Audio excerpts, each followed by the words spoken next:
Alright guys, welcome to RC Mojo. This week we're back on the GMade GOM, and more specifically the 2-speed gearbox.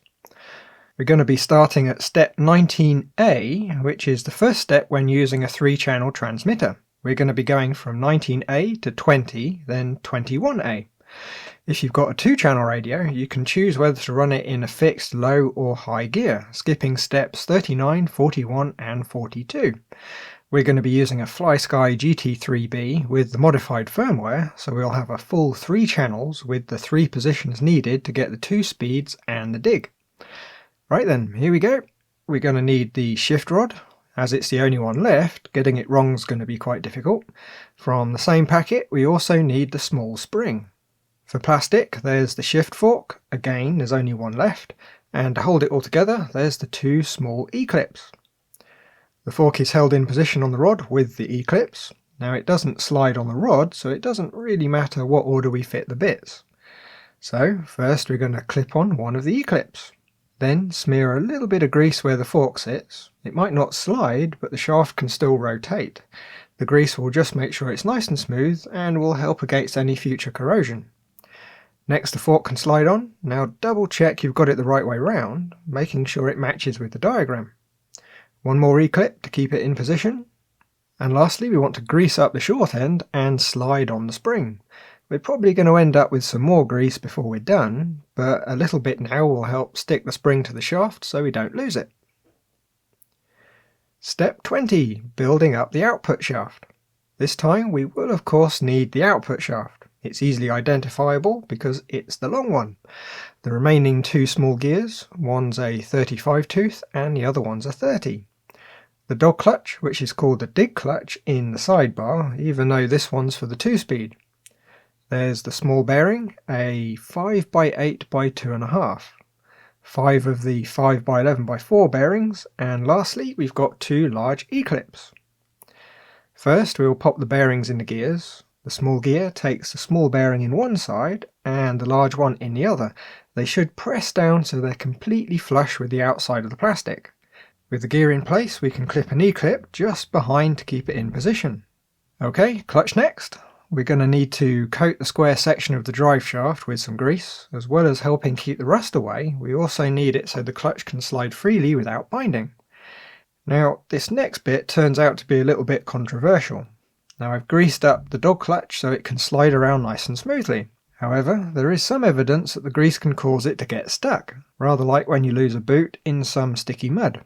At the time of editing this video, I've already had quite a few hours running the GOM with the grease, and initially it was indeed a little bit hesitant to shift. After a couple of packs though, it's been almost perfect, very rarely not engaging. So with that out of the way, we can slide the clutch onto the shaft. Now it does have a right way round. Not surprisingly, the big side fits into the bigger gear. I'm going to add some more grease to the other side of the clutch before fitting the next gear. I'm thinking when I open up the gearbox next, a lot of the grease is going to be pushed out, just leaving a very thin layer behind. A little bit of grease under where the bearing in the small gear sits, then slide it on, making sure it's the right way round of course. Then, to keep the gear on the shaft, we've got another E-clip. That just leaves the last 2 bearings. After adding a little bit more grease where they sit, we just slide one on each end so they sit against the E-clips. The last job is to fit the shift fork to the clutch, but first we need to apply some grease in the groove that the fork sits in. The stock parts are both plastic, so with the friction it's going to make things a bit hot and ultimately it could melt things, which wouldn't be good. Before we move on, it's not a bad idea to have another check just to make sure the assembly matches the diagram. It's going to be a lot easier to fix now rather than later if there's a problem. Step 22. This time we've got the input shaft, the one with the thread on one end where we end up mounting the spur gear and the slipper. We're going to need 2 5x11 by 4 bearings, 2 rather small pins, 2 of the large E-clips, the last of the metal gears, the 16 and the 21 tooth, and lastly the shaft itself. This time the gears get pinned to the shaft, but we'll still grease everything up to make sure it all stays nice and fresh. We can grease around the pins as well, so they're just a little bit less likely to fall out when we're putting it all together. The small gear goes on the plain end, and the larger gear goes on from the threaded end. Then, to keep them in position, there's 2 E-clips on the outside of each gear. A good, simple arrangement that should do the job nicely. It might have been nice if the pins were just a little bit longer, as they really don't stick out all that much. But they're going into metal gears, so they should be just fine. The last thing to do here is to slide a bearing on each end with a little bit of grease on the shaft. Very nice. Step 23. Putting all the gears in the gear case. This time we will of course need the two halves of the gearbox, making sure that the nubs where they are attached to the parts tree are nicely shaved flat so there's no sharp points. To hold it all together we're going to need 3 M3x12s, a single M3x18 and 3 M3 plain nuts. Right, first job is to grease up the shift rod and the plastic gears on the first shaft that we put together. We want to try and get some all the way around both gears, but it doesn't matter if it's not perfect, as it's soon going to get spread out once we start driving. Now we can partially insert the gears into the gear case, being careful to line up the shaft with the holes. As long as you're holding it fairly straight, it should slide in cleanly. Next we can hold the input shaft with the metal gears up to the plastic gears and insert them the rest of the way. They need a little bit of pressure and a bit of a jiggle to make sure the bearings are fully home. You should feel them stop going in any further. You don't need a lot of pressure as long as you're holding it all nice and straight. There's one more thing to do before we seal it up. We need an extra bit of grease on this end of the shift rod, just to make sure it's as well lubricated as it can be. The grease will also go some way to keep the water out. Right, we can put the halves together now, making absolutely sure we've got all the shafts in the right holes before we start using any real pressure to seat the bearings. If you feel like you're forcing it, pop it apart and start again. Next we can install the 3 shorter screws and nuts. These ones go through the side with the output shaft, then come through into some hex-shaped holes for the nuts. Access is a little bit tight, so we're going to use the technique of applying a tiny spot of thread lock inside the nuts before fitting them. It's not ideal, you have to take care that you don't get any thread lock on the plastic, and once you've got them in, we need to carefully wipe away any excess. For the last screw, we're back to threading machine screws into plastic. Take your time with it and avoid using an electric driver. With the amount of thread we've got here, there's going to be quite a lot of friction. When that's all nice and snug, we've got the main bit of the gearbox complete. Check it spins okay. Now it might feel a little bit notchy, which will go away when it's had a bit of running, and that you can get the clutch to slide back and forth. Step 24.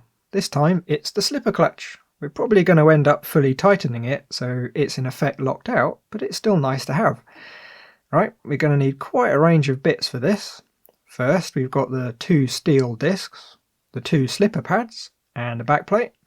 Down the left hand side we've got the spur gear, a 4mm washer, an M4 nut. This is a regular nylock, not a flanged one like the wheel nuts. A plastic bushing. Now this one might be another one that gets replaced with a proper bearing when you get the plus kit. And last but not least, we've got the chunky little spring. All 3 of the metal discs are keyed. They sit on flats on the shaft to transfer power. First we've got the backplate with its sticky outside facing the bearing in the gearbox. That's then followed by one of the plain discs.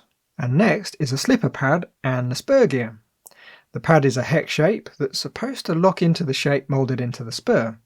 The problem is, when you've got the plastic bushing floating around on the shaft, it's pretty near impossible to fit it guaranteeing the pad is in the correct position. It always falls off. To get around this, we're going to use a little bit of zapper gap, a medium to thick sino. We only need 3 little spots. We don't want it to squirt out the side when we fit the pad. Also, we don't want it to form any bumps. Do the same on both sides, keeping hold of it until it holds itself together. Then leave it for a further 20 or 30 minutes, longer is better, to make sure the sino's all gone solid. Now it's a really simple job to pop the spur on without having to worry about the pads becoming misaligned. That just leaves the second plate, followed by the spring, the washer, and finally the nut. The nut's going to be fairly stiff to do up, so we need to hold the spur gear and press or pull it down onto the inner steel disc to lock the shaft. Once you've got a few turns down, it should be tight enough that you can do it up the rest of the way just by stopping the spur from turning. For the initial build, we're going to follow the instructions and set the gap between the steel plate and the washer to 10mm. I'm not sure if it's going to be tight enough, but we're not going to find out until it's running. Hopefully the nut's still going to be accessible. Step 25. The spur gear cover / motor mount. We will of course be needing the cover and the small cap that covers the holes to adjust the slipper. For fixings there's two M2x8s, a M3x15, two M3x18s and two M3 plain nuts. The two long screws go into the holes in the cover that line up with hex-shaped holes in the gearbox. The shorter M3 screw goes in a hole under where the motor sits. Like the one we fitted a couple of steps ago, we're threading directly into plastic, so we need to take it easy so we don't accidentally melt anything. The nuts for the other two screws will need a little bit of thread lock, and just like we did before, we'll apply some to the inside of the nut, then put them together. That just leaves the cap. It fits into a recess in the cover, aligning the holes rather nicely. To keep it in place, we're going to use the two M2 screws. Now it's a shame it's not some sort of quick release cap, but then once we set the slipper we shouldn't really need to access it again. Step 26. Looks like we're getting the motor ready. For this one we're going to need two M3x8s, an M3 grub screw and a 13-tooth pinion. It's a cast gear, so it might be worth changing it for a proper steel one at some point in the future. We're also going to need the two bits that make up the motor plate, and of course there's also the motor. In this case it's a Tamiya torque tuned. It's 25 turns rather than the 27 turns of a typical silver can. It should be plenty to get things going. Okay, first we'll fit the motor mount starting with the flat plate. It has the usual pair of holes that line up with the holes in the motor, but it also has a couple of posts that line up with the holes in the cast part. Install the two M3 screws, loosely at first, then tighten them up. Just snug, and then an extra 1/8 or 1/4 turn usually does the trick. Next we've got the pinion, which needs the grub screw installing a few turns, just not so far it blocks the hole. Slide it on the shaft with the grub screw down towards the motor, so it lines up with the flat ground onto the motor shaft. Now thankfully, GMade made a cutout in the motor plate so you can still get to the grub screw. It means we should be able to swap the pinion later without having to remove the whole mount. Very nice. Tighten up the grub screw with a good quality key or hex driver. It's going to be tight enough that a badly fitting key can cause damage to the grub by slipping. Do that too often and you'll ruin the hex hole, making it rather difficult to remove. Step 27. Mounting the motor. For this step we're going to need the motor clamp, the gear cover, two 4mm washers, two M2.5x6s and two M4x25s. Right, we're going to need to slot the motor into the gearbox first, making sure it's fully seated and can rotate without catching on anything. Next, since we didn't set the distance that the pinion sits from the motor in the last step, now GMade did give us 10mm from the motor plate to the end of the pinion, which will probably be okay, but I prefer setting it up in situ. Make sure the pinion's teeth are evenly engaged across the spur, and that the pinion skirt is well clear. When it's just so, we can install the clamp. The plastic part just slots in, but at this stage it's going to appear that it's not quite going to fit. It's just a fraction too big. That's so that when the two M4 screws are tightened up, it's going to tightly clamp on the motor mount, holding it in position. At the moment, we want the two screws set so we can just about rotate the motor to set the gear mesh. GMade suggests using the paper method, where you use a thin strip of paper between the teeth to set the gap. It's a perfectly good way to do it, but just like the pinion, I prefer doing it by feel. Okay, so at the moment the mesh is too tight. If we rock the spur gear, you can see the pinion is turning instantly. We need just a slight gap between them. If we turn the motor to loosen the mesh a little, just a tiny amount, and then test again, you can see we can now wobble the spur without it turning the pinion. It's only a very slight difference, but that's all we need. Once the two screws are tightened up, we need to double check the mesh to make sure it's still okay. The clamp type motor mounts have a very nasty habit of changing the mesh ever so slightly. When you're happy with it, we can fit the cover plate. There's not much to it, it simply sits over the gears and gets fitted with the two M2.5 screws.